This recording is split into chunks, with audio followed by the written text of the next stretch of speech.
I guess, what is the point of talking to them? And then again, how do you have peace if you don't? Well, unfortunately, to be honest, in any big conflicts, you talk to the terrorist, you talk to the enemy, you talk to the killer.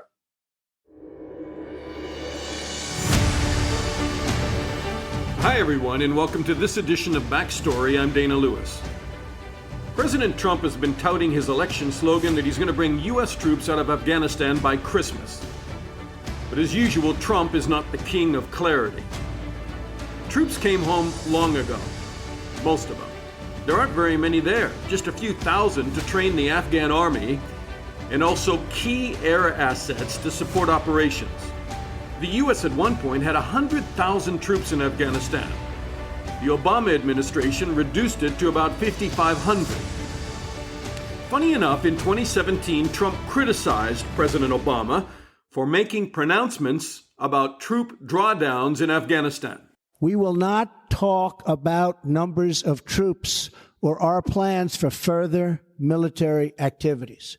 Conditions on the ground, not arbitrary timetables, will guide our strategy from now on.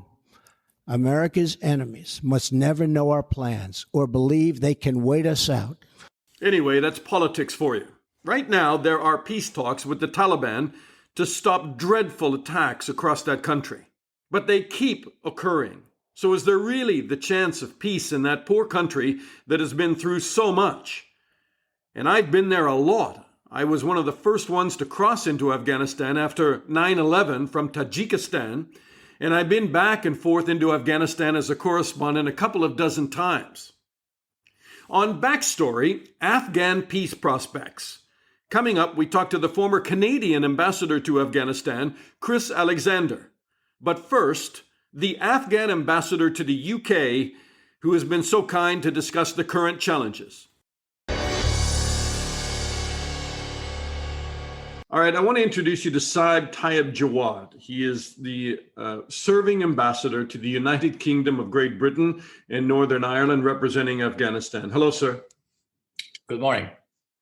From December 2003 to 2010, you were also the ambassador to the United States, I should mention, and you were also the chief of staff to the Afghan President Hamid Karzai.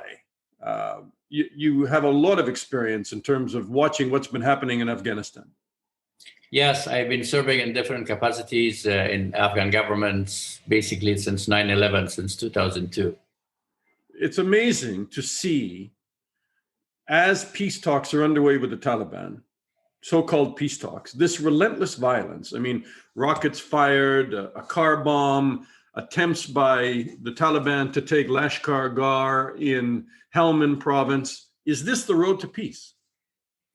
Well, the good news is that the peace talk has started. It's a good beginning after 30, 40 years of violence. The fact that we are sitting across the table, it is a progress. And the fact that it's been 30 and 40 years of the violence, we expect some glitches, we expect some delays. We don't think that's going to be an easy road. And we want to be realistic about what we expect. It's going to be a difficult road. It's going to be a long road.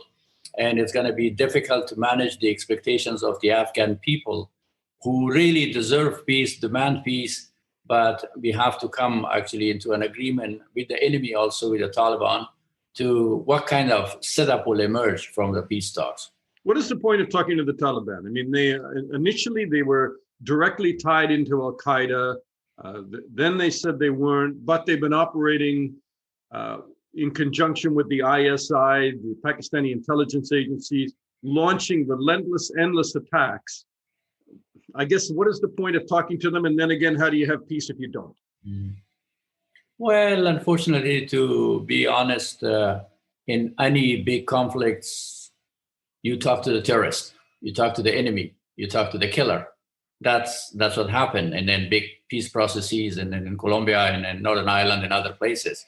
It is a necessity. The bloodshed has gone for too long. There is a strong consensus in the Afghan society. And there's also some regional encouraging move by Pakistan and other, and pressure by the United States to end the conflict.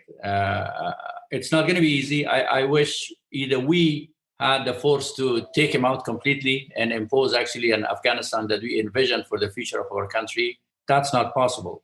The peace process is due to the fact that we, the Afghan government and the Taliban, are mutually weak. We have to find a solution other than trying to eliminate each other. I mean, in Northern Ireland, to use your example, there was an armed wing and there was a political wing. Supposedly, at the end of it, you could separate them. The political wing spoke about peace. They demanded that the armed wing give up their arms for different things like prisoner releases and all of that.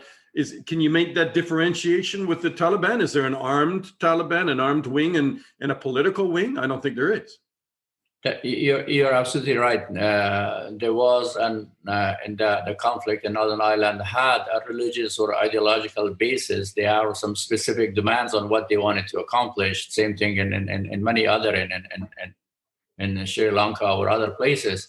The challenge of the peace process in Afghanistan is that the Taliban have not provided an alternative on what do they want if they don't agree what we are offering actually as part of the system of governance. What do you think they want?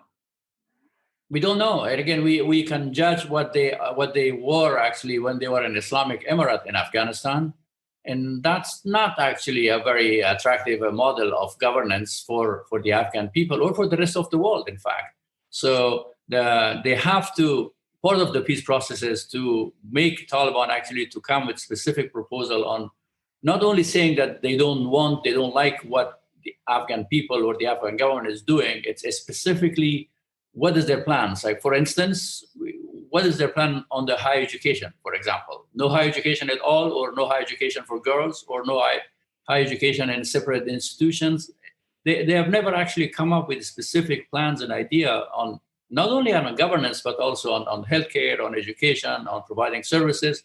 And it's part of the peace process is to make them think and put forward some plans on how they envision the future of Afghanistan with them being part of the Afghan society. Can you have peace with the Taliban? I mean, never mind all the complications of, who the Taliban are. And I don't believe that I think they want power. I don't think they want peace. But can you make peace with the Taliban while the Pakistani government continues to stir Afghanistan and continues to push the Taliban out, push Al-Qaeda out, maybe ISIS as well? Our peace efforts is multi-pronged. We are talking to Taliban is a main enemy actually that will be an important player in bringing the peace. But also we are trying to convince Pakistan as our neighbor, Iran and other, that a stable, peaceful and pluralistic, more important pluralistic Afghanistan is something that will be at the best interest of them too. And that's, we think that only a pluralistic republic in Afghanistan can accommodate the diversity of the Afghan society, but also the competing interests around Afghanistan. You're absolutely right. Pakistan has different interests than India, and both of them are important friends or neighbors of us. Iran and Saudi Arabia are competing on many platforms. But we are trying to make them understand that a peace and stability in Afghanistan and a pluralistic system in Afghanistan is not only the demand of the Afghan people, but also to the best interest of these countries. My next question is going to be a bit long just because I think I have to give a bit of background. But essentially, at one point after 9/11, there were 100,000 American forces in Afghanistan, plus all the ISAF, the NATO allies that joined in there, Canada, Britain, France, everybody.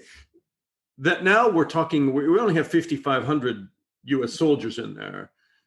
President Trump has said he's going to bring them home by Christmas, which is a very good kind of election slogan. But is that a good thing to do? Do you want American troops to leave, or do you want it to be condition-based, like General Mark Milley, the chairman of the Joint Chiefs of Staff, said, okay, stop the fighting. Taliban, put your arms down, stop fighting, and then condition-based, yes, then we'll take the rest of our troops out. How do you think it should go? We think that the war in Afghanistan is a war against terrorism. It's not only for the stability of Afghanistan, it's for the stability of the region and for safety and security of the world. We saw that after the Soviets withdraw and the international forces and the international support actually also withdraw from Afghanistan. The result of that was emergence of fanatic groups in the region, and Al-Qaeda, which was a result of the resistance group against the Soviets. So we as Afghan, we are ready to defend Afghanistan. Most of the war now is conducted by Afghans. Fortunately, there are no foreign soldiers being killed in Afghanistan, and that's a good thing. We appreciate the services that the foreign soldiers have provided to Afghanistan, as you mentioned, not only the United States, but many of our NATO allied and non-NATO partners that was part of this fight. True, non-NATO as well. We're very grateful for that, but they have enabled us now by their training, by their resources. We are conducting the fight ourselves. We would like them to stay in Afghanistan in supporting role. Give us the intelligence enabler, give us the training and the equipments. We will conduct the war ourselves. But also, we think that the war has international security impact, and therefore, unresponsible withdrawal from Afghanistan without considering the condition on the ground, or making the withdrawal based on the political convenience of a person instead of the national interest of the United States, is a risky move.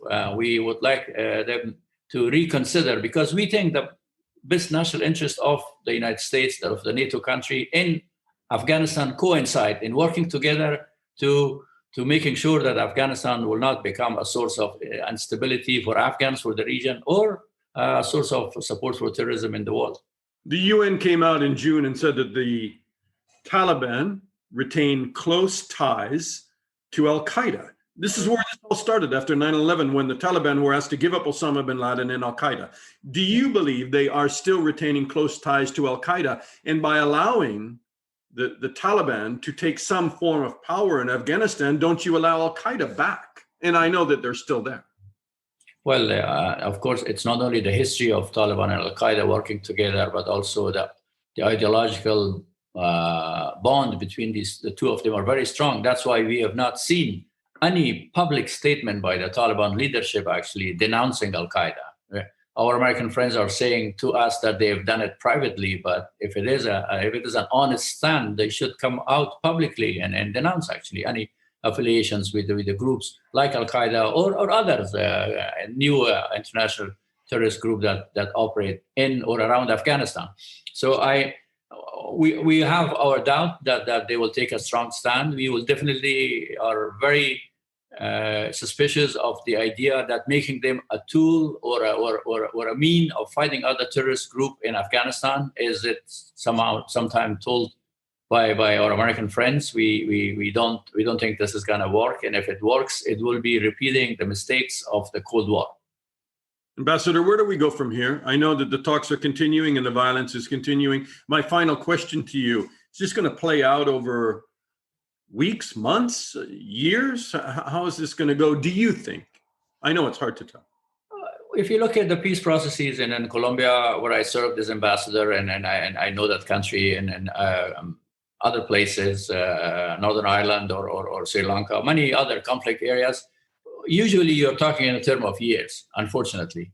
As much as we want this conflict to end as soon as possible, as much as the Afghan people would like to see an immediate stop of bloodshed, the negotiation will last. That's why what we are asking for is a serious reduction of violence and also a ceasefire on both sides. Because a ceasefire will give confidence to the Afghan people that this talk is going somewhere.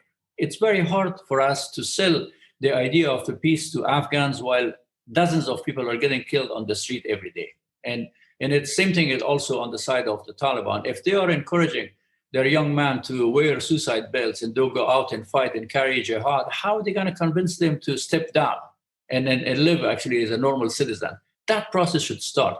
That process of serious reduction of violence and a ceasefire. And even if the talks continue for months or years on for us to agree on the form of the political setup that emerged, that's fine. But the immediate demand is a ceasefire and an end to bloodshed. And again, you would say to a President Trump or President Biden, whatever the case, stay with us until the ground-based conditions of an end to the violence are tangible. Absolutely, yes. Ambassador, thank you so much, sir. My pleasure. Thank you very much. Thank you. All right, I want to take you to Toronto now and introduce you to Chris Alexander. He was Canada's Minister of Citizenship and Immigration from 2013 to 2015. He spent 18 years in Canada's Foreign Service, and he served abroad in places like Moscow. And then he became, I think, Canada's youngest ambassador in Kabul, Afghanistan. You were the youngest ambassador, Chris, is that right? I guess I was the youngest one at the time, yeah, but there have been other people before and since. Well, you still look youthful despite serving in a tough place, So good on you. Look, let's talk about Afghanistan, because you spent years there, not only as the ambassador, but you were also there with the UN. Do you believe in this so-called peace process? I believe in a peace process, absolutely. And we worked for it, Dana, as Canadians, and then in the UN mission for all my time there. We wanted to bring the two sides to the table. We wanted to end the conflict, but we wanted to do it under a constitution and a rule of law and a political system that Afghans had chosen. And we wanted to do it in a way that ended violence. And I would say that both of those conditions are now in doubt. The way the peace process has gone over the last 10 years, and particularly in the last year, as this desperate effort, I would call it, by Ambassador Khalilzad, who's moved forward to sit down with the Taliban at any cost, even as they continue to engage in violence on an alarming scale. Well, Ambassador Khalilzad is being driven by President Trump, who wants to fly the flag, it seems, and say, I'm bringing the troops home. I mean, there aren't that many there to begin with, but he wants to say for election purposes, by November, he's going to bring them all home, or maybe leave 2,500 there into next year. And it seems like that's very short horizon politics, given the tremendous cost that America has had on the ground, in Canada too. Canadian troops were in there as part of ISAF and the NATO element. But this tremendous cost that the Americans have paid, even in blood, being in Afghanistan since 2001. Yeah, I mean, Trump doesn't care about the outcome for Afghans. He cares only about saving his own skin politically and doing the right thing from a very superficial populist standpoint. He's bought into this rhetoric of forever wars, that we could never win. He's an isolationist, and he's anti-NATO. He's anti-alliance. He doesn't think, well, he thinks the U.S. should have a huge military budget. He doesn't think the U.S. should do anything with its soft and hard power to make the world a safer place for everyone. And so it's a disaster. His rush for the exit without any binding obligation on the part of the Taliban to end the violence. And so they haven't ended the violence. And that's really put even his chairman of the Joint Chiefs of Staff in a very uncomfortable position, right? Because they have said that any withdrawal of American forces will be condition-based, meaning end the violence, and I want to ask you about that, end your ties with Al-Qaeda, and that's where all of this started after 9/11. And then all of a sudden, Trump came out and said, we're going to be bringing them home by Christmas. And then General Mark Milley had to kind of say, well, wait a moment, this is condition based, and we'll see if the Taliban meet these conditions of stopping the violence. I mean, so there is a contradiction between what the president of the United States is saying and what his chairman of the Joint Chiefs is saying. Correct. But let's be clear, this issue of military people insisting a heavier footprint was required and presidents resisting has a long history. I mean, even in George W. Bush's time, the brass were calling for a larger commitment. The White House resisted because Iraq was their priority, disastrously. Then under Obama, who came into office promising a surge, he made the surge conditional on starting to pull troops out almost immediately, which most military leaders didn't agree with. And now Trump has taken it further. I mean, here, the real issue, Dana, is very simple as far as I'm concerned. Yes, a military commitment is still needed. Yes, NATO needs to be there, principally in a training role. Yes, the Afghans need to be enabled to defend their own country, but they will only succeed and we will only be on a path to peace when someone, somewhere, does something about the fact that the neighboring country, the Islamic Republic of Pakistan, bankrolls the Taliban, harbors the Taliban, arms the Taliban, funds the Taliban, trains the Taliban, and sends them across the border to destabilize, undermine, and lay waste to a neighboring country. But you really make it sound, Chris, like the Taliban's completely behind, that Pakistan is completely behind the Taliban. And I mean, a lot of people would say that they gave them safe haven or allowed them to exist in the frontier area. Are you saying it went much further? It still goes much further. Why, when Khalilzad is worried about getting the Taliban to the table, does he go bleeding cap in hand to the chief of the army staff in Pakistan? Why do they have to bring him to Kabul and roll out the red carpet and serve him tea on a silver platter to try and get even the Taliban to show up in Doha? It's because Pakistan controls all of the cards as long as the international community is completely inconsistent in its insistence on pressuring the Afghans to negotiate peace while their neighboring country wants to make war. Listen, Russia invaded Ukraine. We sanctioned them. Iran is waging war in 3 or 4 countries. Most countries have sanctioned them for that. China has shut down democracy in Hong Kong. We are all changing our relations with China as a result. Pakistan invades Afghanistan every day via the Taliban, has fought NATO for 10 years via the Taliban, and there are no sanctions whatsoever against these people. That is... Well, in fact, we were giving a lot of money to Pakistan. The Americans were giving a lot of money to Pakistan. Well, we've cut back on the money, and they are at least being questioned about their state sponsorship of terrorism through the Financial Action Task Force and a few other venues, but there's been no concerted effort to come to grips with Pakistan's role in fueling this conflict. And as long as as we ignore that, this conflict will continue. Why is Iran now supporting the Taliban as well? Traditionally, they were, not arm in arm with the Taliban. Now there are a lot of reports that Iran, as well as Pakistan, as well as Russia, have their fingers in Afghanistan, but Iran specifically because they believe that the Taliban will push back ISIS, which has a foothold in a number of provinces. No, but let's be honest. Iran will maintain relations with any group that is prepared to challenge the United States, particularly with violence. They hosted the leadership of Al-Qaeda partly after 9/11. They have had their own relations with ISIS in the Middle East and elsewhere when they needed to, when it suited them.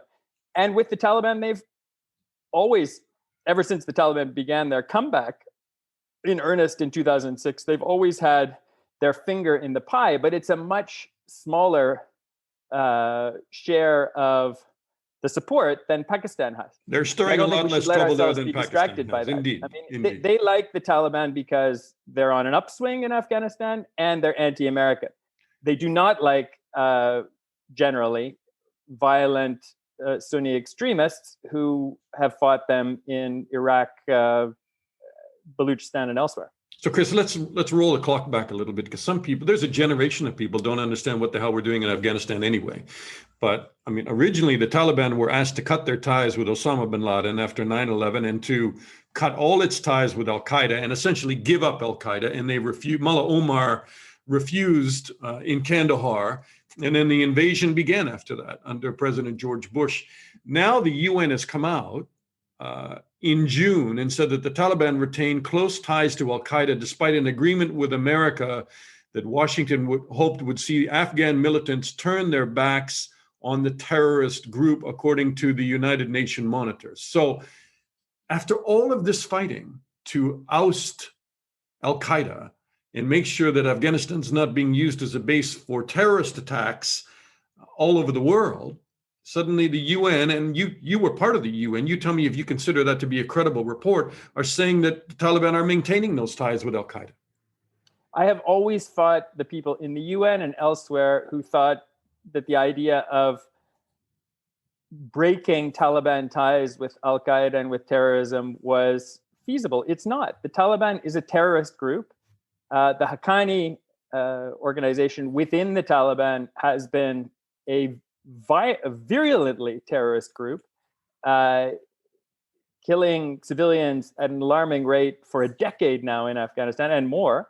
They have received a huge amount of funding from Pakistan's ISI precisely because of their capacity to mete out violence indiscriminately. So it's no surprise that all of these people have links to al-Qaeda, that Osama bin Laden, after 9/11, after the US operation began in Afghanistan, took refuge in Pakistan and was there for over a decade, living in comfort near Abbottabad as a guest of the Pakistani government.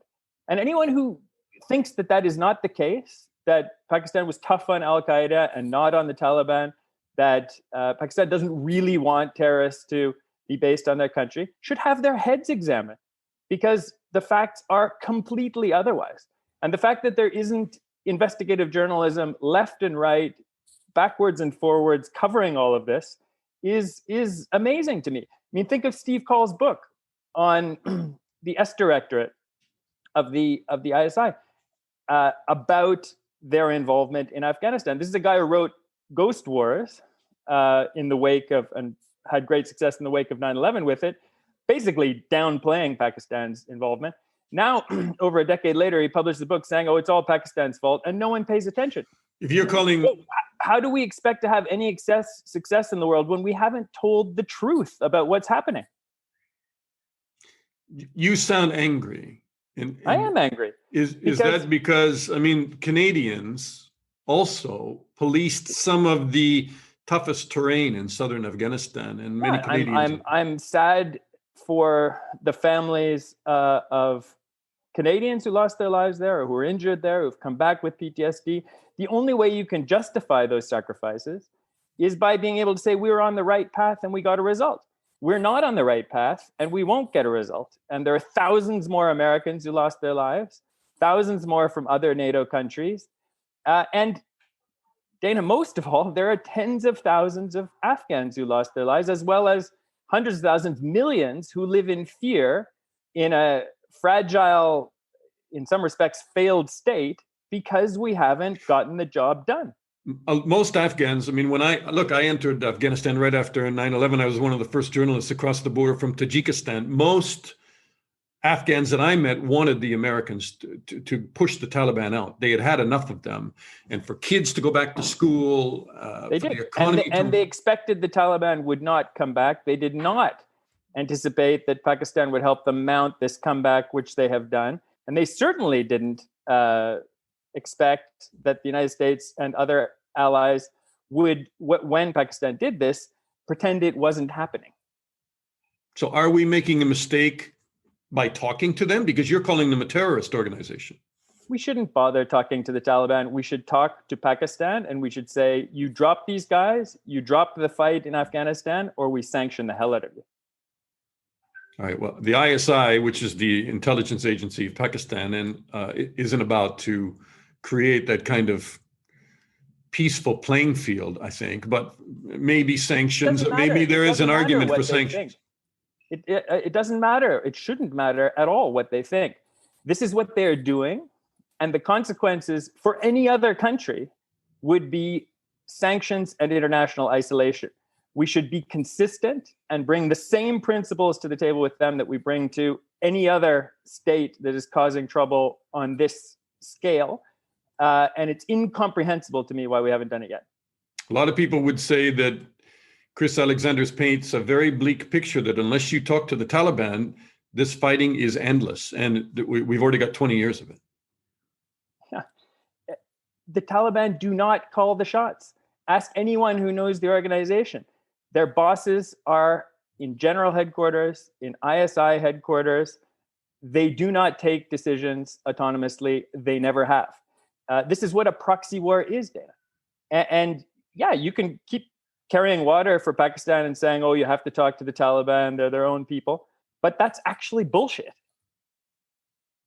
Where does this end now? If America pulls most of its troops out, or they go down to numbers that are so small that they won't be able to carry any kind of counter-terrorism out in Afghanistan worst case scenario, anymore. It ends with a U.S. withdrawal and a Taliban takeover. You think we're really heading back to that? Being delighted that they have pulled this off. Unbelievable. If they go back to that, it will be a massive failure. It will be our failure. Chris Alexander, good to talk to you again. Always great to see you. And, folks, there's not very many people who have the knowledge that Chris has in Afghanistan. He spent a lot of time on the ground. So it's an honor to talk to you. Thank you so much, Chris. Thanks, Dana. All the best. And that's our backstory on Afghanistan. The Americans and the Afghan government have to get this right. Political expediency is dangerous for people who have put their trust in a new Afghanistan, which deserves the unwavering support, I think, of the international community. It really does. I'm Dana Lewis. Please subscribe to our podcast and share the link. Wherever you listen to podcasts, Backstory with Dana Lewis is available, and we appreciate you listening and subscribing and signing up for more. Take care. I'll talk to you again soon.